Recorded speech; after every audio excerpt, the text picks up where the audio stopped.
여러분 여기 이제 이 앞 내용은 우리가 창세기 1장 또 공부할 때 이 천지 창조에 관한 이야기들은 많이 다뤘으니까 오늘은 좀 포커스를 사람과 에덴 동산에 좀 맞추도록 하겠습니다.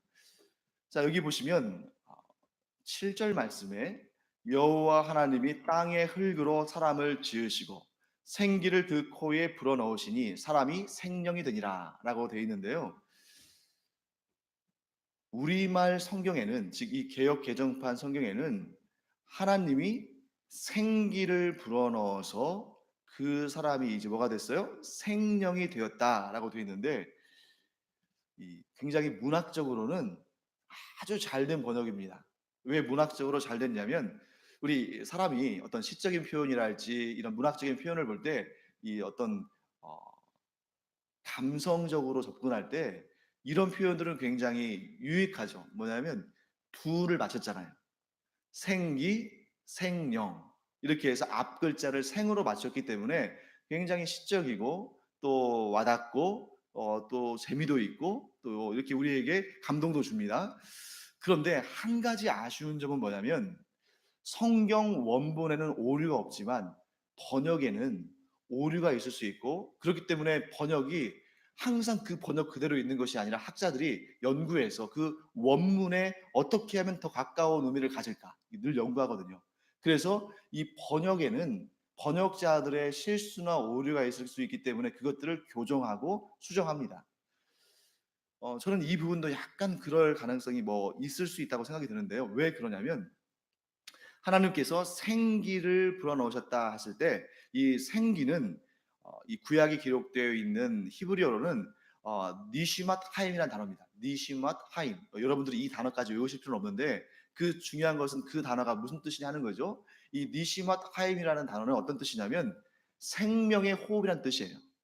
그러니까 생기라는 그 단어가 살짝 여러분들이 딱 들었을 때에 생기 하면 무슨 뭐 생기 발랄하거나 뭐 이런 느낌으로 올 수 있잖아요. 평소에 잘 쓰는 단어가 아니니까 생명력 있는 기운 뭐 이렇게도 이제 표현할 수 있을 텐데, 정확한 히브리어 단어를 그대로 문자적으로 해석한다면 생명의 호흡입니다. 생명의 호흡. 그래서 하나님께서 인간의 코에 생명의 호흡을 불어넣으셨다. 그 전까지는 인간 안에는 생명의 호흡이 불어넣어진 적이 없는 거죠. 생명의 호흡을 불어넣었더니 뭐가 됐냐면 생령이 됐습니다. 생령이 됐는데 이 생령이라는 단어는 네페시 하야라는 단어예요. 네페시 하야. 그런데 기억력이 좋으신 분은 아마 제가 네페시 하야라는 히브리어를 언급한 적이 있다는 것을 정확히는 몰라도 어렴풋이 기억을 하실 수 있어요. 네페시 하야가 언제 나오는 단어냐면 예전에 창세기 1장을 우리가 볼 때 1장 20절과 24절에서 네페시 하야가 나왔어요. 그때 우리말 성경에서는 뭘로 번역했냐면 생물이다. 생물. 동물들 뭐 예를 들어서 물고기 그리고 새, 동물, 짐승들 이런 것들을 표현할 때 네페시 하야라고 표현하거든요. 우리 네페시 하야는 뭐냐? 호흡하는 생물, 호흡하는 동물, 식물의 광합성 이런 게 아니라 동물이 폐나 아가미를 통해서 호흡한다 할 때 네페시 하야, 호흡하는 동물, 호흡하는 생물 이렇게 번역할 수 있는데, 이것을 지금 우리 한글 성경에서는 뭐라고 번역했어요? 생령이라고 했죠.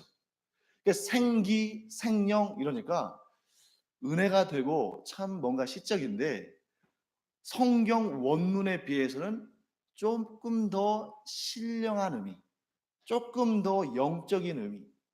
그러니까 지금 성경 원문은 그보다는 조금 더 좀 이렇게 드라이한, 조금 이렇게 생물학적인 그런 표현들을 쓰는데 우리 글 성경은 아주 신령하게 표현됐죠. 원래 의미는 이것입니다. 하나님께서 생명의 호흡을 사람의 코에 불어넣으시니까 사람이 호흡하는 생명체가 됐다. 그러니까 흙으로 사람을 만드신 다음에 아직까지 호흡하지 않고 있는 거예요. 흙으로 사람을 이렇게 빚으셨습니다. 아직 호흡하지 않고 있었는데 하나님께서 생명의 호흡을 후 하고 불어넣으시니까 이제부터 그 만들어진 흙으로 만들어진 사람이 호흡하는 생명체가 됐다. 약간 좀 생물학적이잖아요.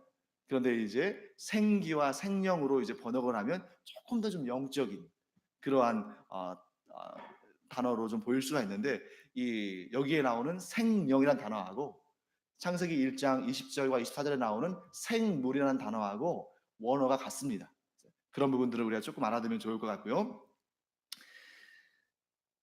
왜 이게 제가 굳이 언급하지 않아도 되는 건데 왜 이렇게 이 부분을 다루고 가냐면, 아주 꼼꼼하게 성경을 보시는 분들은 이러한 의문점을 가질 수 있기 때문이에요. 자, 하나님께서 흙으로 사람을 빚어 만드셨죠. 우리말 성경대로 본다면 하나님께서 생기를 불어넣으시니까 사람이 생명이 됐습니다. 그럼 어떻게 오해할 수 있냐면, 하나님께서 몸을 먼저 만드신 다음에 그 다음에 영혼을 창조하신 거 아닌가? 사람의 영을 창조하신 거 아닌가? 왜냐하면 지금 순서가 그렇잖아요. 흙으로 사람을 빚어 만드셨어요.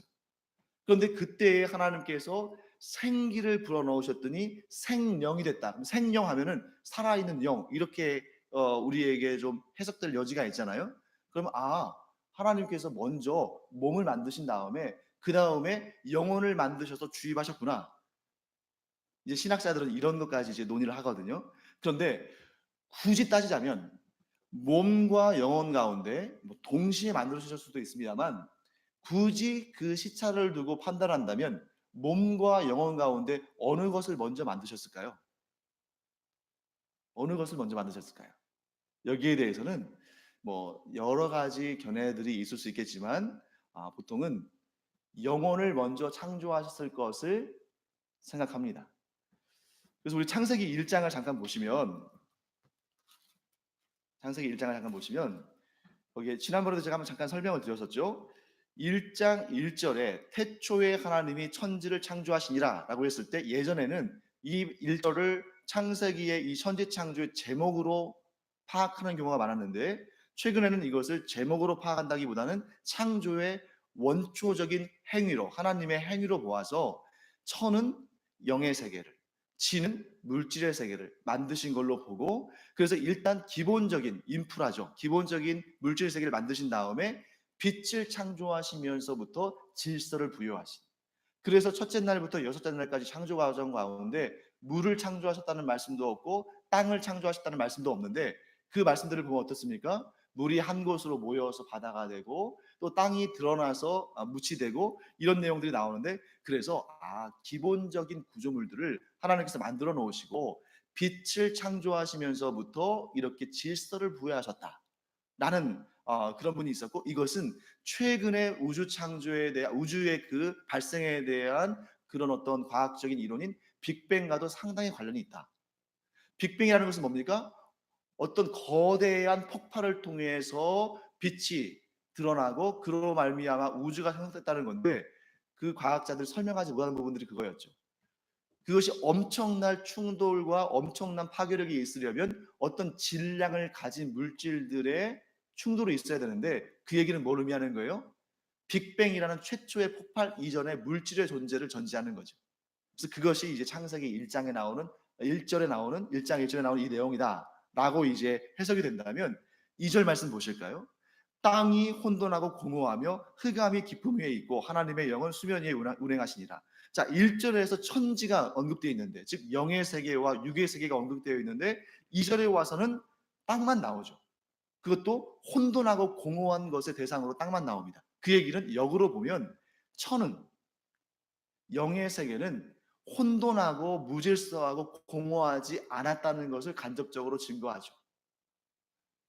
그래서 예수님도 우리에게 기도를 가르쳐 주실 때 뭐라고 기도하게 하셨냐면, 하나님의 뜻이 하늘에서 이루어진 것처럼 땅에서도 이루어지기를 원하는 그 기도를 하라고 하셨습니다. 그러니까 하늘의 세계는, 천의 세계는 안정적이에요. 혼돈하지 않아요.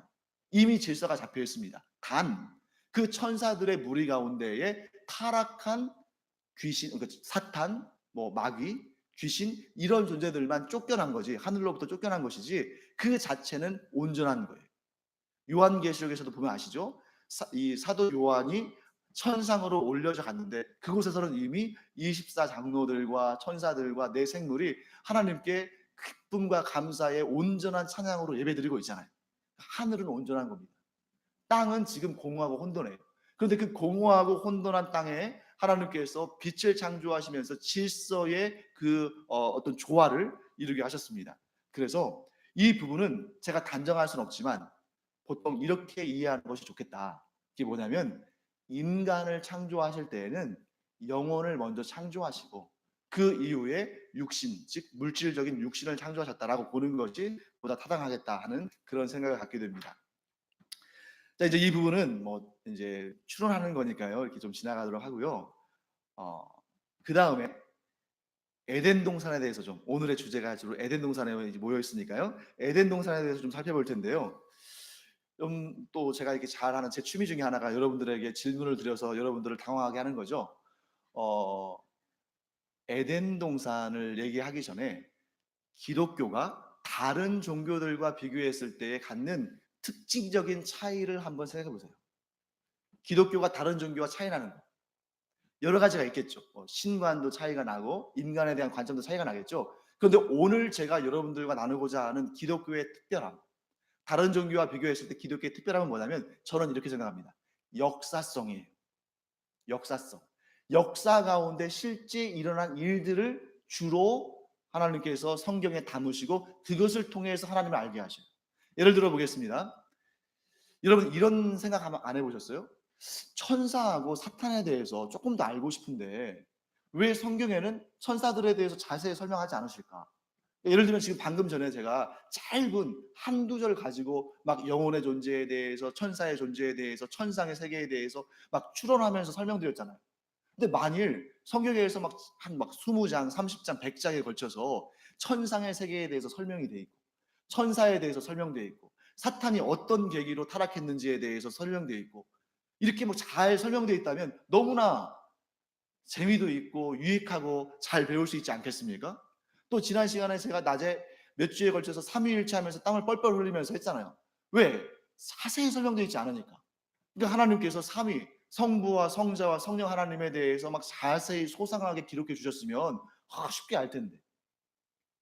그런데 하나님께서 이 영적인 세계들에 대해서 우리의 영혼의 출발이랄지 우리의 영혼의 존재가 어떻게 육신과 결합하는지 이런 것에 대해서 별로 말씀도 안 하시고 천상에 대해서도 심지어 하나님의 그 삼위일체 관계에 대해서 말 잘 안 하신다는 거예요. 말씀을. 왜냐하면 성경은 우리의 구원과 관련한 꼭 필수적인 것들만 말씀하시고 또 그 주된 관심사가 우리 인간의 세계의 역사, 특별히 하나님의 택함 받은 백성들의 역사에 관심이 많으시다는 거예요. 대부분이. 그래서 창세기가 50장이나 있지만 정말 그 막 신비롭고 정말 궁금하고 한 그 천지 창조에 관한 이야기는 한두 장밖에 없잖아요. 나머지는 전부 뭐예요? 역사 이야기. 그리고 아브라함, 이삭, 야곱, 그리고 요셉의 이야기가 성경 창세기에 무려 5분의 4에 가까울 정도로 거기에 집중적으로 말씀하신다는 거예요. 왜?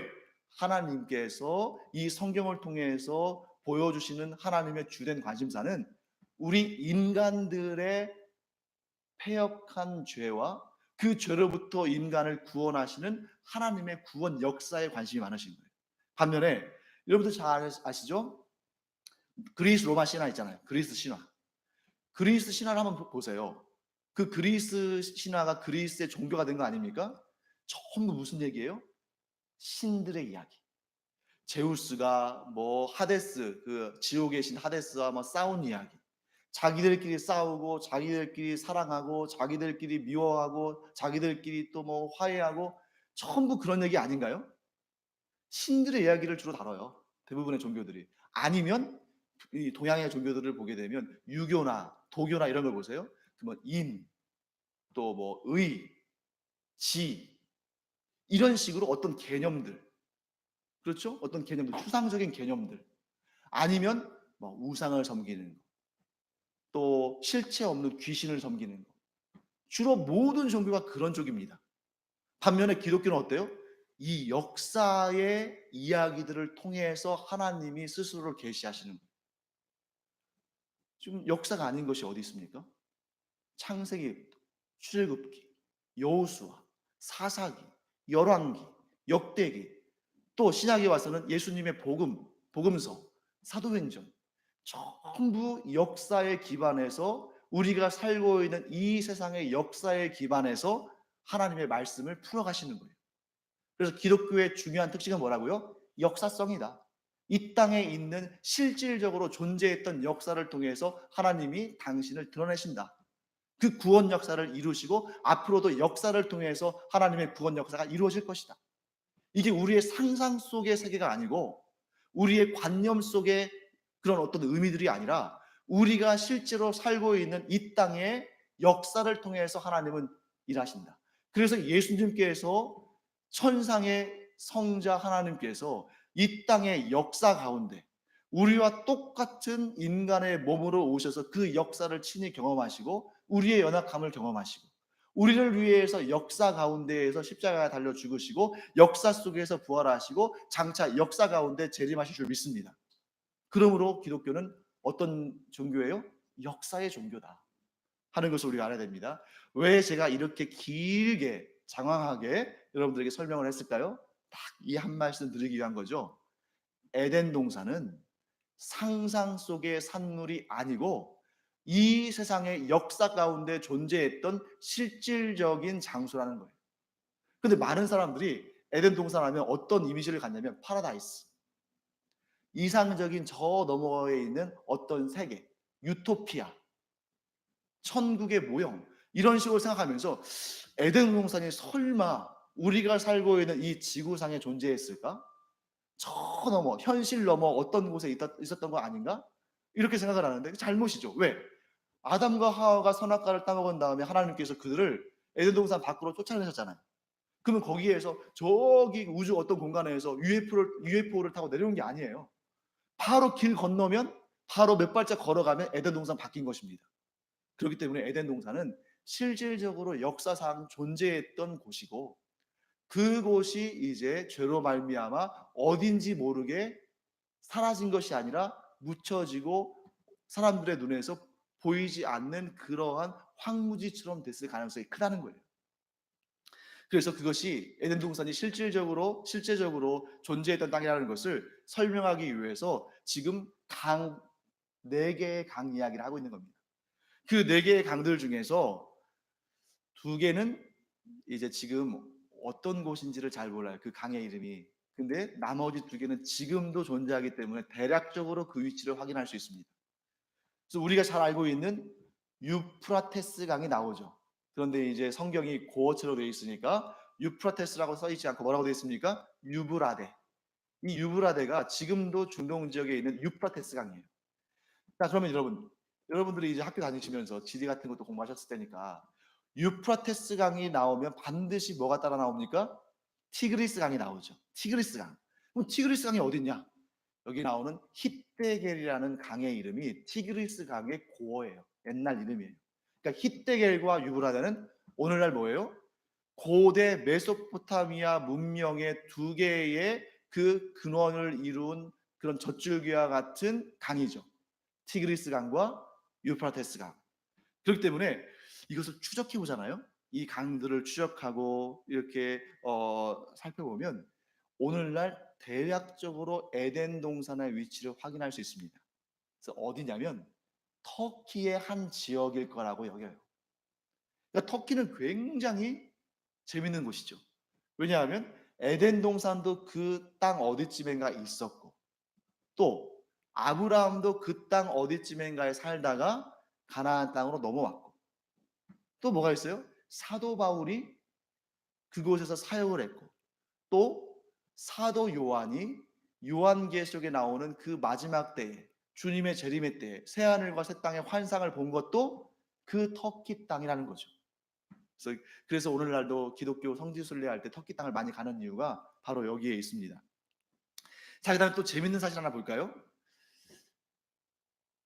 동방의 에덴이라고 말씀이 나오죠. 동방의 에덴. 그러면 여러분 이 말씀을 딱 볼 때 조금 궁금하지 않으셨어요? 동방이 어딜까? 동방이. 지구가 네모납니까? 지구가 네모난 판판한 판이라면 어디가 동인지 정해지잖아요. 그런데 잘 보시죠? 지구가 구형이기 때문에 중국에서 우리나라를 보면 우리는 동쪽이죠. 근데 일본이나 미국에서 우리나라를 보면 우리는 어디 쪽이에요? 서쪽이죠. 이게 동방의 에덴이라는 것은 뭘 의미하냐면 어느 한 지점에서 봤을 때 이 에덴이 동쪽에 있다는 거예요. 그럼 그 어느 한 곳이 어딘지를 알면 대략적인 위치가 파악이 되겠죠. 지금 우리가 보고 있는 창세기는 모세 오경 가운데 하나입니다. 그렇죠? 창세기, 출애굽기, 레위기, 민수기, 신명기, 모세 오경이잖아요. 모세 오경은 하나님께서 모세를 통해 기록하셨는데 모세가 어디에서 모세 오경을 기록했을까요?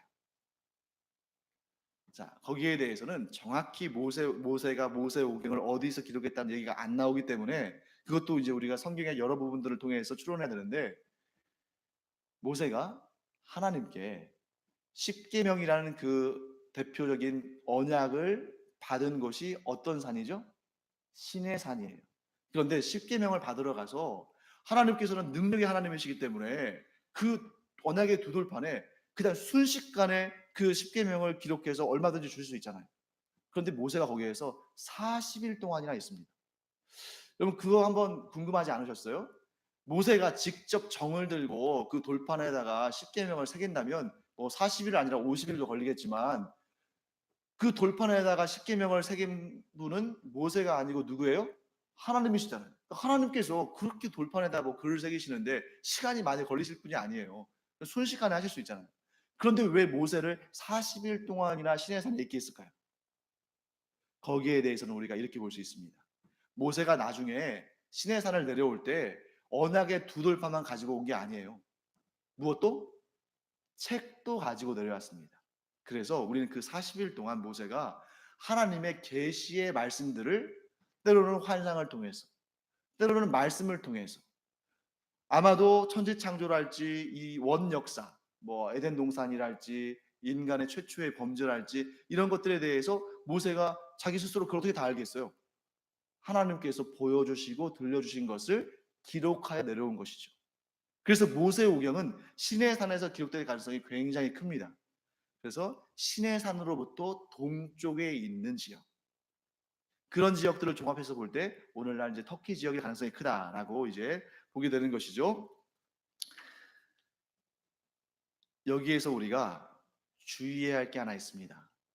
에덴 동산 하면 우리가 그 중에서도 제일 무엇에 포커스를 맞추냐면 생명나무와 선악과에 포커스를 맞추죠. 근데 어떤 분들은 이 선악을 알게 하는 나무를 생각하면서 어떻게 상상하기 쉽냐면 이 선악과가 마치 여러분 이제 우리가 그런 얘기들 많이 하잖아요. 산이나 이런 데 놀러 갔을 때 유난히 예쁜 색깔의 버섯이면 먹으면 돼요, 안 돼요? 안 되는 거예요. 독버섯일 가능성이 크잖아요.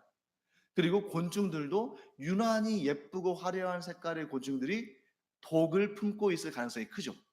뱀도 마찬가지입니다. 그래서 어떤 분들은 이 선악과가 유난히 탐스럽고 유난히 색깔도 예쁘고 유난히 맛있어 보이고 유난히 향기로워서 그래서 아담과 하와가 그것을 참지 못하고 선악과를 먹었을 것이다 라고 말하는데 그건 잘못된 거예요.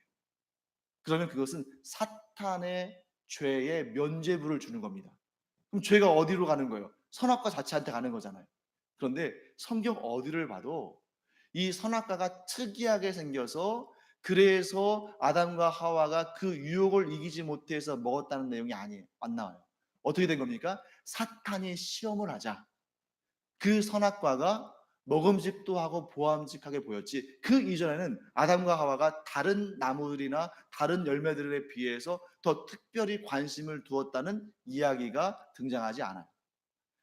자, 그러면 여러분과 제가 이 부분에 있어서 주의할 것은 뭐냐면 이 생명나무와 선악과가 그 자체적인 능력을 가지고 인간을 시험한 것도 아니고 인간에게 생명을 주는 것도 아니라는 것을 알아야 됩니다.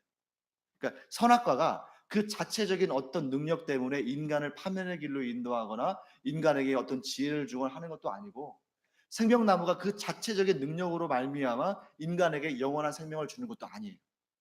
그럼 뭐냐? 여기에서 바로 하나님께서 선악과와 생명나무의 열매를 만드신 그 이유가 등장합니다. 이게 오늘 본문의 핵심이고 여러분들이 반드시 알아두셔야 하는 거예요. 그게 뭐냐면 하나님께서 왜 선악과를 두셔서 사람을 곤란에 빠지게 하셨느냐. 하나님께서 선악과를 안 만드셨으면 그걸 먹을 일도 없고, 그걸 먹을 일이 없으면 인간도 범죄할 일이 없었을 텐데 왜 선악과를 만드셔서 이렇게 우리로 하여금 고생하게 하시는가? 왜 인간으로 하여금 궁지로 몰아넣으셨는가? 선악과를 안 만들으셨으면 좋았을 텐데. 뭐 그렇게 충분히 얘기할 수 있죠. 왜냐하면 그 선악과를 먹지 않았다면 인간이 죄를 짓지 않았을 테니까. 그런데 여러분 한번 잘 생각해 보세요. 그럼에도 불구하고 하나님께서 선악과를 만드신 이유가 있겠죠. 하나님께서 선악을 알게 하시는 나무를 두신 이유가 있겠죠. 결론은 이겁니다.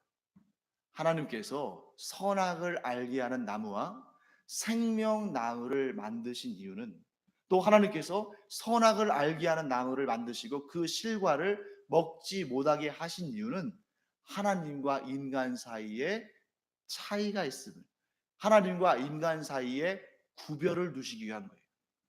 즉 다른 말로 하면 뭐냐면 하나님은 하나님이시고 인간은 인간이라는 것을 유일하게 구별 지으신 것이 바로 선악과인 것입니다. 이 두 종류의 나무는 하나님의 권위를 인간이 도전하지 않도록 하나님께서 그 사이에 구별을 두신 것인데 결국 어떻게 했습니까? 인간이 그 구별을 범해서 하나님이 먹지 말라고 하신 그 명령을 거부하고 그 선악과를 먹고 말았죠. 이것은 뭘 의미하면 그 인간이 교만의 죄를 통해서 하나님과의 관계를 깨뜨렸다는 걸 의미하는 거예요. 하나님은 사람을 특별한 존재로 만드셨습니다. 그래서 다른 모든 짐승들은 무엇을 따라서 살아갑니까? 본능을 따라서. 제가 여러 번 말씀드리잖아요. 며칠씩 굶은 돼지는 여기에 썩은 고구마 한 무더기와 다이아몬드 한 무더기가 있으면 그 문을 열고 들여보내면 반드시 무엇을 차지한다? 무엇을 선택한다? 썩은 고구마를 선택한다. 왜? 본능이니까. 살아야 되니까. 하지만 여러분들 한 일주일 정도 굶었다 할지라도, 일주일이면 그래도 상당히 배고플 거 아닙니까? 일주일 정도 굶었다 할지라도 여러분들에게 썩은 고구마 한 덩어리와 또 값비싼 다이아몬드 한 덩어리를 놓아두면 여러분들은 이 문을 들고 열고 들어오실 때 그 썩은 고구마를 선택하시겠습니까? 아니면 그 주먹보다 더 굵은 다이아몬드를 선택하시겠습니까? 당연히 다이아몬드죠. 그거 팔아가지고 더 좋은 것을 사 먹을 수 있는데 누가 썩은 고구마를 선택하겠어요? 인간과 짐승의 결정적인 차이가 거기서 드러나는 겁니다. 그러니까 하나님은 우리를 본능에 따라 살아가는 존재로 만들지 않으셨어요. 어떤 존재로? 하나님과 같이 자유로운 의지를 가진, 자유로운 의지를 가진 존재로 창조하셨는데 단 차이가 있다면 하나님은 그 자유 의지를 컨트롤 하실 수 있으신 분인데 인간은 어때요? 그걸 컨트롤하지 못하는 거예요.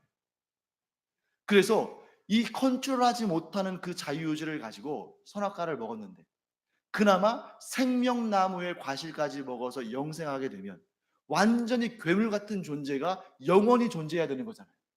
그러니까 하나님께서 생명나무의 과일을 먹지 못하도록 에덴 동산 밖으로 쫓아내시고 그 동산을 화염병으로 막으신 겁니다. 그러니까 우리는 그 어떠한 피조물과도 비교할 수 없는 특별한 피조물로 창조됐는데, 근데 사실 아까 여러분 제가 설명드렸잖아요. 제가 길게 네페시 하야에 대해서 설명드렸죠. 인간이 생명이 됐다고 말하지만 사실은 다른 동물이나 인간이나 차이가 없어요. 왜냐하면 다른 동물들도 전부 하나님께서 흙으로 만드셨습니다. 창세기를 잘 읽어보시면 다른 동물도 흙으로 만드셨어요. 인간도 흙으로 만들었습니다. 다른 동물들도 네페시 하야, 호흡하는 생명체고 인간도 네페시 하야, 호흡하는 생명체예요. 이것만 두고 보면 인간이 다른 짐승들보다 우월한 게 전혀 없어요. 똑같은 재료에 똑같은 호흡을 통해 살아갑니다. 그런데 무엇 하나를 하나님께서 주신 거예요? 자유의지를 주셨어요. 그리고 그 자유의지를 선한 일에 사용할 수 있도록 하나님께서 은혜를 베푸셨습니다.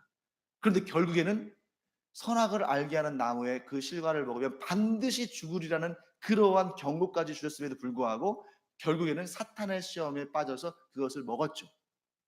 사탄의 시험을 얼마든지 거부할 수도 있었습니다. 왜? 자유의지를 가지고 있었으니까. 그러나 그 사탄의 시험을 거부하는 쪽으로 그 의지를 발휘하지 않고 결국에는 그 선악과를 먹고 어떻게 된 거예요? 죄를 저지른 것이죠. 선악과를 먹은 것은 우리가 이제 이 세상 그 법칙대로 말한다면 그 과일 하나 먹은 거 가지고 너무 정말 너무 너무 심하시다 이렇게 할 수 있잖아요. 그 과일 하나 먹었다고 해서 뭐 얼마나 하나님이 손해시라고. 그게 아니잖아요. 그건 뭘 의미합니까? 하나님의 영역을, 하나님의 권위를, 하나님의 명령을, 하나님의 뜻을 어겼다는 사실이 중요한 것이지 그 과일을 먹었다는 것이 중요한 것이 아니에요. 아마도 어떤 짐승이 지나가다가 그냥 우연히 어쩔 수 없이 뭐 실수로 내지는 그냥 아무 생각 없이 그 선악과를 먹었다고 해서 그가 죄를 저질렀다고는 하진 않았을 거예요. 그 짐승이. 인간에게만 해당하는 내용입니다. 이 말씀 통해서 우리가 이제 말씀을 좀 마무리할 텐데요. 최고의 교만은 인류가 경험할 수 있는 최고의 교만은 자신이 하나님과 같이 되는 겁니다. 그래서 여러분 아까 제가 타종교와 기독교를 이제 구분하면서 기독교는 역사적인 종교라고 말씀드렸잖아요. 거기에 한 가지 더 추가한다면 기독교는 신이 되기를 원치 않는 유일한 종교예요. 절대자가 되기를 원치 않는 유일한 종교입니다.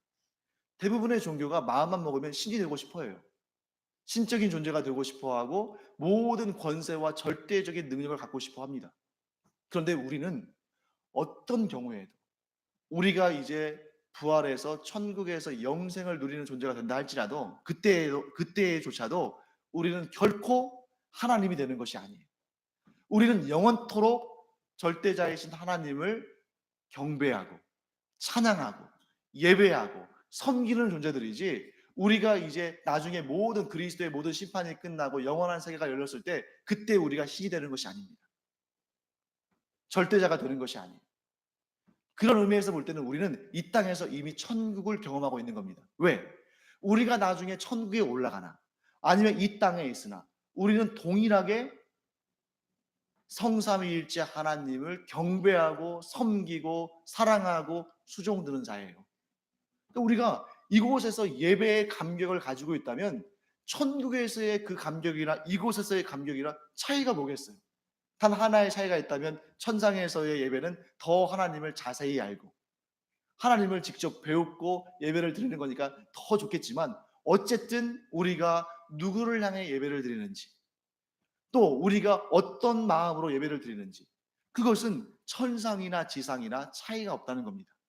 그래서 여러분과 제가 이 예배하는 자리를 소원하고 이 예배하는 자리에서 나를 예배하는 것이 아니라 하나님만을 예배하고 또 나의 인생이 나를 섬기기 위한 인생이 아니라 나를 높이기 위한 인생이 아니라 하나님만 높이고 하나님만 섬기는 인생이라면 이미 우리는 천국에서의 그 행복을 이 땅에서 경험하고 있는 것이다 하는 것을 여러분과 제가 알기를 간절히 축원합니다. 그래서 여러분들이 나중에 천국 가시면 깜짝 놀라실 거예요. 왜냐하면 내가 이 천상에서 이런 감격스러운 예배와 이런 은혜들을 지상에서부터 누리고 있었네 하는 것을 그곳에 가면 확인하실 거예요. 그래서 이 예배의 자리가 여러분들에게 천국을 미리 경험하며 천상에서의 예배를 미리 경험하는 은혜가 있기를 간절히 축원합니다. 그러려면 딱 한 가지만 있으면 돼요. 예배에 집중을 해야 됩니다. 예배하는 시간 동안에 뭐 다른 데에 정신이 가 있거나 또는 다른 생각을 하거나 이런다면 그 천상에서의 행복한 영적인 그러한 상태를 이 땅에서 경험할 수 없겠죠. 하지만 우리가 그 예배에 온전히 집중하고 온전히 하나님만 향하고 온전히 하나님께만 경배한다면 그 경험은 천상에서의 경험과 같은 것이다. 그래서 여러분과 제가 예배의 감격을 날마다 회복하고 또 예배의 그 감동을 날마다 누리는 은혜로운 주의 종들 되시기를 간절히 축원합니다. 기도하겠습니다. 하나님 감사합니다. 저희들이 이 예배하는 시간은 곧 천상에서 예배하는 것과 같은 시간이라는 것을 이 시간 저희들이 배웠습니다. 그러므로 저희가 이 세상의 어지러운 생각들로 예배를 그르치지 아니하고 온 마음과 온 뜻과 온 정성과 온 것을 모든 것을 다해서 하나님께 경배하고 하나님께 집중하고 하나님께 예배하는 주님의 복되고 귀한 예배자들이 되게 하여 주시옵소서. 감사드리며 예수님의 이름으로 축복하며 기도합니다. 아멘. 이제는 우리 주 예수 그리스도의 은혜와 하나님 아버지의 무한하신 사랑과 성령의 감동, 감화, 위로, 교통하심이 이 시간 온 마음과 온 정성과 온 생명을 다해서 하나님께 예배하며 천국에서의 그 기쁨을 이 땅에서 누리기를 원하는 주님의 사랑하시는 예배자들 위에 이제로부터 영원토록 함께 있을지어다. 아멘.